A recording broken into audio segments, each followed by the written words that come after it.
നബി വാക്യം: നിങ്ങൾ പരസ്പരം സമ്മാനങ്ങൾ കൈമാറുക. എന്തുകൊണ്ടെന്നാൽ സമ്മാനങ്ങൾ മനസ്സുകളിൽ നിന്നും പകയും വിദ്വേഷവും നീക്കിക്കളയും.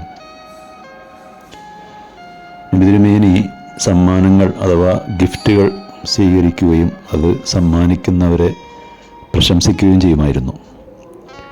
സമ്മാനം നൽകുന്നവർ ഒരിക്കലും പ്രത്യുപകാരമോ നന്ദിയോ പ്രതീക്ഷിക്കരുത്. അവർ ദൈവപ്രീതി മാത്രമേ കാക്ഷിക്കാവൂ. ഗിഫ്റ്റുകൾ നൽകുമ്പോൾ അത് സ്വീകരിക്കുന്നവരുടെ അവസ്ഥയും പ്രായവും കണക്കിലെടുത്ത് യോജിച്ച സമ്മാനങ്ങളാണ് നൽകേണ്ടത്.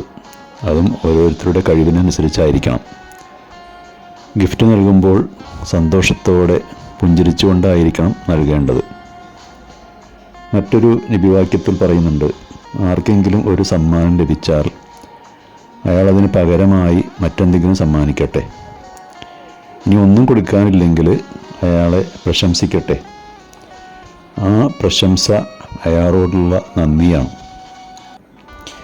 വിശുദ്ധ ഖുർആനിൽ 2-ാം അധ്യായത്തിൽ 195-ാം സൂക്തത്തിൽ പറയുന്നുണ്ട്: നിങ്ങൾ ജനങ്ങളോട് നന്നായി വർത്തിക്കുക, തീർച്ചയായും നന്നായി വർത്തിക്കുന്നവരെ ദൈവം സ്നേഹിക്കുന്നു.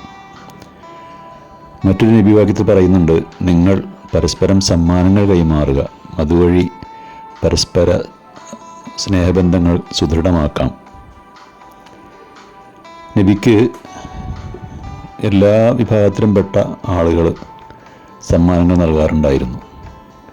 നബി തിരിച്ചങ്ങോട്ടും സമ്മാനങ്ങൾ നൽകിയിരുന്നു.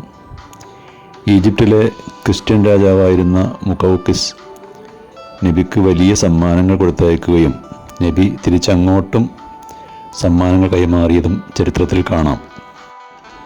ഊഷ്മളമായ സാമൂഹിക ബന്ധങ്ങൾ സൃഷ്ടിക്കുന്നതിൽ ഗിഫ്റ്റുകൾക്ക് വലിയ പങ്കുണ്ട്. പ്രത്യേകിച്ചും ഇതര മതസ്ഥരുടെ ആഘോഷവേളകൾ, വിവാഹം തുടങ്ങിയ സന്ദർഭങ്ങളിൽ അവർക്ക് യോജിച്ച സമ്മാനങ്ങൾ നൽകുന്നത് പരസ്പര ബന്ധങ്ങൾ സുദൃഢമാക്കാൻ കാരണമാകുന്നതാണ്.